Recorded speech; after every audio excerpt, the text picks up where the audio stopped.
Origen y evolución del caporal por magíster antropólogo Alfredo Fuster Ríos.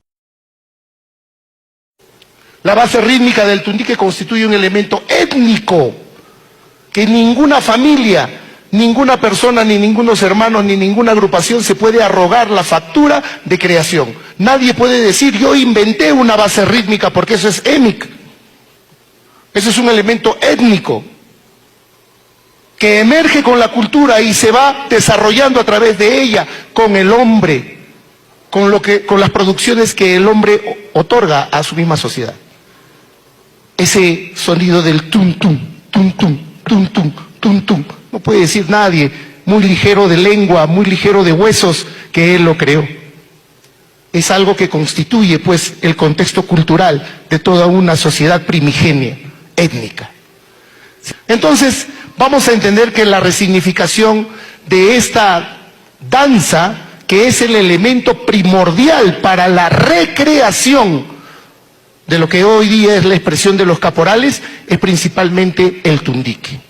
Y no solamente como una constitución de diseño estereométrico del cuerpo, una constitución de diseño planimétrico del cuerpo, sino además de lo que significa todo ese contexto simbólico que subyace dentro de la presencia del hombre indígena, que se retrata así como una persona negra.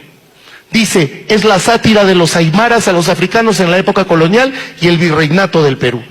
La palabra tundique o tundiqui proviene de la onomatopeya que se produce al sonido de los instrumentos de percusión, ¿no? El tum tum. Y como lo dijo el maestro Cerruto, aquí habría que hacer pues un análisis mucho más profundo, ¿no? Dice que la palabra tundique evoluciona del puquina y el aymara. Pero ¿de dónde procede la palabra caporal? Porque el caporal es el que comanda y dirige toda esta cuadrilla de negritos, ¿no? En el tundique, en la representación del tundique, es el caporal, que es satirizado también por el poblador indígena, aquel que comanda toda esta cuadrilla de negritos, esclavos, es el que fiscaliza el trabajo de ellos. Y desde la danza, por ejemplo, del arte, tenemos diferentes formas de construcción del personaje. Muchos lo asocian con el negro alicate, porque se han visto un video por ahí y sale con su sombrero ancho y todo lo demás. Pero el caporal tiene patrones que construyen su identidad, que siempre se repiten en muchas danzas que están, vuelvo a repetir, a lo largo y ancho de la cordillera andina del Perú. Y no solamente del Perú, sino también de otros países que en ese tiempo constituyeron el virreinato del Perú. Sí, señor, porque nosotros fuimos virreinato. Así de simple, así de sencillo y así de práctico. Entonces dice que la palabra caporal proviene, ¿no?, del italiano caporale, derivado del latín caput. Y esto era concebido, el nombre caporal data de mucho tiempo, ¿no? Era dado a brigadieres entre los bajos oficiales de caballería. ¿Y desde dónde? ¿Desde qué tiempo? Bueno, pues desde el reinado de Enrique II. ¿Y desde qué año era? Rey de Inglaterra, desde 1154 hasta 1189, ¿no?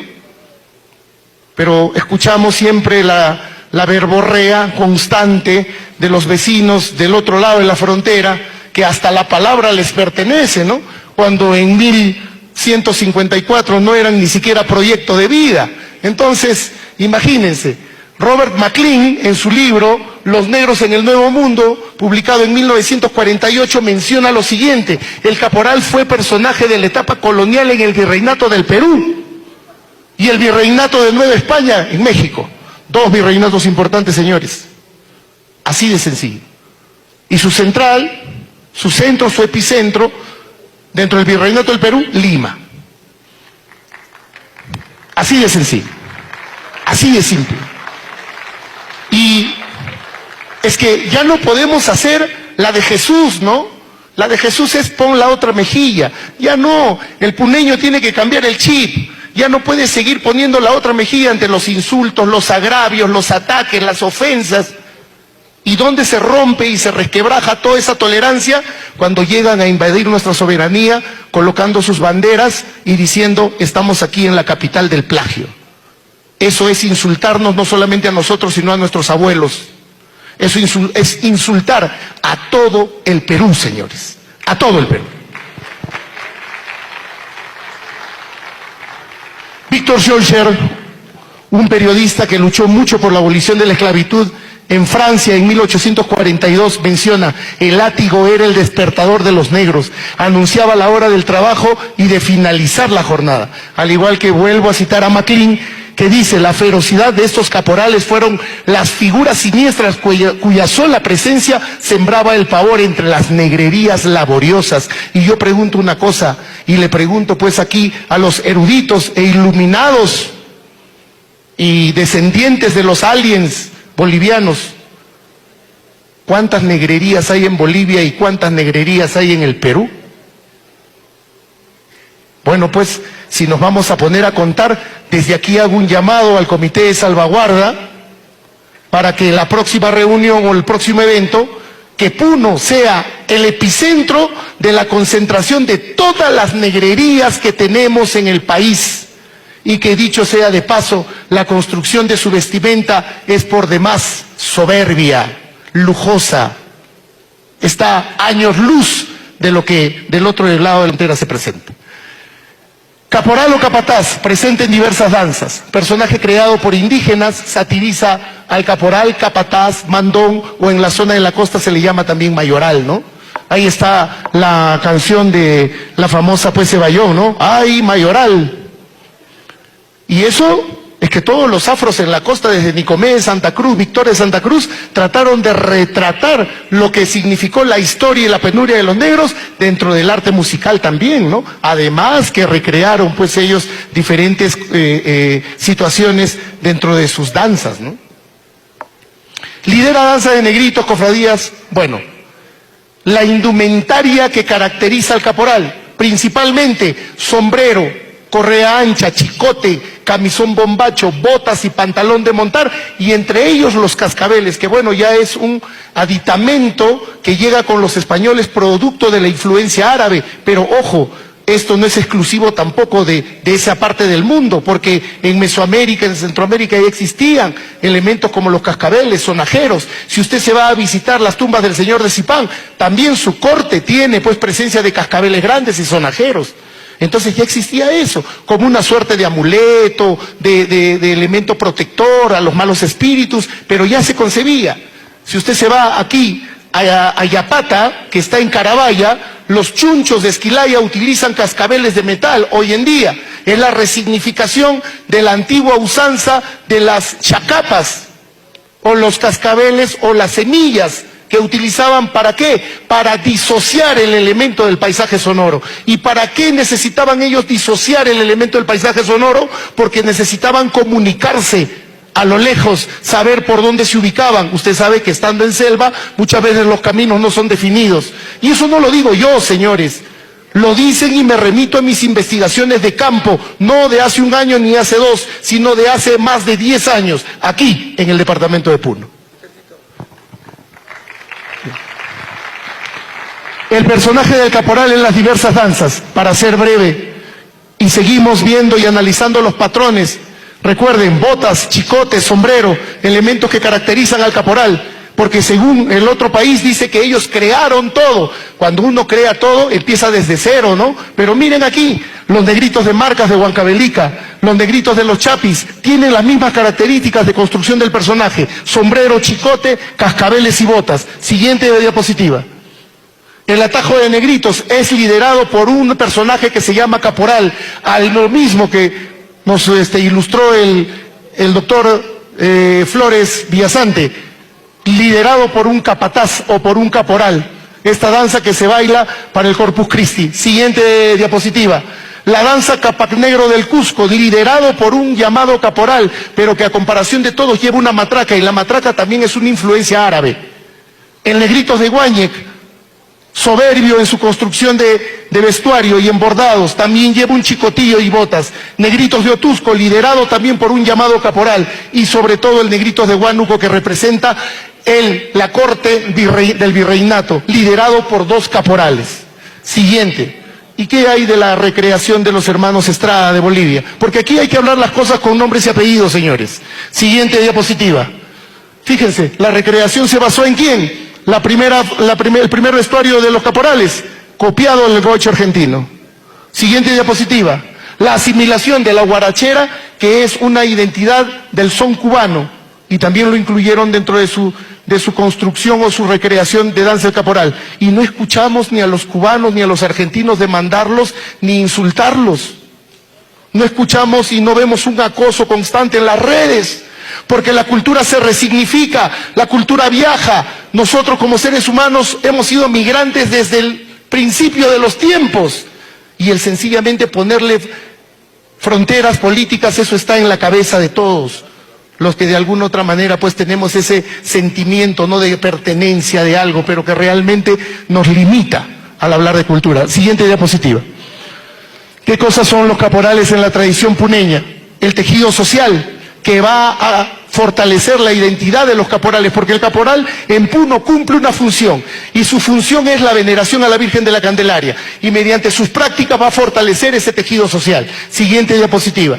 ¿Y qué cosa hay dentro de la práctica de los caporales? Porque no solamente es hacer el paso 1, el paso 2, el paso 3, pelearse por ser gamonal o ser guía, ¿no? Pelearse, sacarse los ojos por ser presidente y a ver cuántos carros me compro después. No, también existe el tema de los rituales de paso, el significado simbólico que subyace dentro de la práctica del caporal. Por ejemplo, el bautizo al primer caporal es un ritual de paso según Víctor Turner, y que tiene un momento umbral que él lo llama liminalidad. Ahí está, cuando el novato deja de ser novato y pasa a ser el que se acepta dentro de la cofradía de los caporales. Y da su vida, no sé cómo será ahora, ¿no? Pero por ejemplo, yo desde el primer momento di mi vida, 25 años, a ser caporal. Ya estoy viejito, pues ya no puedo bailar tanto. El traje del caporal como lienzo de cultura e identidad. Siguiente diapositiva. Y es que sí, el traje de caporal tiene que ser un lienzo de cultura que visibilice nuestra cultura aymara y quechua. No podemos seguir pensando de que en el traje de caporal tiene que ir un dragón, una mariposa, un alacrán. No, señores, tenemos que pensar en nuestra cultura, visibilizarla, porque Candelaria está en los ojos del mundo. Por ejemplo, tenemos aquí muestras, el sol y la luna, la complementariedad andina. Siguiente. Tenemos un vestuario ligado a la representación y al culto de la Virgen de la Candelaria, a los elementos, tierra, agua, aire. Siguiente. Al puma, que es un animal sagrado dentro de la cosmovisión andina. Las iconografías que están ligadas a nuestras culturas. Siguiente. Aquí es importante ver cómo se visibiliza elementos, ¿no?, cerámicas como el torito de Pucará, que tienen una riqueza cultural bastante milenaria. También la iconografía de la chulpa lagarto. Qué bonitos trajes cuando se piensan, cuando se elaboran con la cabeza, ¿no? Y no solamente de un pensamiento o una actividad trasnochada. Siguiente. Por ejemplo, la recuperación de los tejidos de Capachica. ¿Cuántos tejidos tenemos en Puno, señores? Taquile, patrimonio de la humanidad en textilería. Y si algún día hacemos un vestuario inspirado en las mantas de Cuyo Cuyo, ¿qué sería, no? Pensando. Siguiente. Representar y enarbolar nuestra identidad como puneños y como peruanos. ¿Por qué no, señores? Hace falta un poquito de nacionalismo también, ¿no? Hace falta un poquito de nacionalismo. Siguiente. Las culturas que convergen dentro de todo nuestro país. Dar a conocer que nuestro país fue cuna de grandes culturas primigenias. Siguiente. Y también están los elementos plíticos que no pueden ser ajenos, ¿no?, a la contemporaneidad. Siguiente. ¿Y qué hay de nuestras coreografías? Estas que hemos heredado de nuestros hermanos los autóctonos, porque ellos al llegar de sus comunidades, y lo digo con razón de causa porque yo en algún momento he participado como coreógrafo de los Uncacos de Pacaje, la comunidad originaria, de los Hachacayas de Oruro, comunidad originaria, y ellos no te permiten hacer una cruz, una X, que no tiene sentido. No, ellos quieren comunicarse con algo. Quieren representar sus iconografías que están plasmadas no solamente en su vestuario, en sus bordados, sino también en sus huacas, en sus restos, en sus sitios arqueológicos. Y es por eso que eso lo hemos heredado. Y tenemos ese orgullo de decir que en Puno se representan diferentes iconografías a gran escala, tal y como lo hacían nuestros antepasados, como por ejemplo los Nazca y como por ejemplo los de Ácora, ¿no? Tenemos, por ejemplo, el basurero de Titicaca. Siguiente. La Chacana. Siguiente. El identificarnos como puneño, porque Puno sí es el Perú, señores. Puno sí es el Perú. Siguiente. La Venus, que marca las estaciones del ciclo agrícola. El Amaru, que está presente dentro de todos los procesos de cambios en el clima. Siguiente. También los sitios sagrados de la fe católica. Siguiente. Las chulpas de Siyustani, elemento milenario con el que se respalda nuestra identidad y se fortalece. Siguiente. Y así, bueno, esto ya es un tema que lo va a hablar el siguiente maestro, el maestro Guaringa, pero de alguna otra manera tenemos el caporal y su resignificación a nivel nacional, y se resignifica producto de la migración de los puneños a Lima. La concepción o la adquisición del capital simbólico mediante las actividades comerciales que hacen y las prácticas de danzas, sobre todo de luces, que realizan en la capital para posicionarse culturalmente, y la generación de espacios que hoy en día son emblemas para que la cultura puneña sea visible, como por ejemplo la Central Folclórica Puno, la Departamental Puno y bueno, también Brisas del Titicaca. Y de esta manera podemos encontrar en cómo el caporal se va resignificando constantemente. Según García Canclini, el elemento híbrido es aquel que es atravesado por diferentes culturas contemporáneas. Y vamos a ver cómo el caporal emerge en Lima, pero ya desde otros estratos, otros elementos. Se va amalgamando con elementos foráneos, modernos. Hoy en día en Lima existen diferentes estilos de caporales que están combinados con la marinera norteña, con el reggaetón, con la bachata, con el sexy dance, con el reparto, que son elementos que la juventud maneja y son parte de la cultura contemporánea. ¿Y dónde emerge? Que emergen en los conos, porque eso es parte del archivo cultural y del paisaje, del entorno en el que esas personas crecen y se desarrollan. No es igual que uno de la Victoria baile la salsa a que uno de la Molina baile la salsa, ¿sí o no? No es igual que un puneño baile su marinera puneña, a que un limeño quiera venir y bailar la marinera puneña, ¿sí o no? Por más bien que lo haga, no va a haber pues ese contexto de archivo cultural que tiene el hombre de Puno y viceversa. Y todo eso rige y marca la cultura. Y bueno, combinado también con el elemento chicha que tenemos en Lima, porque Lima ya no es de los limeños, Lima es de todo el Perú.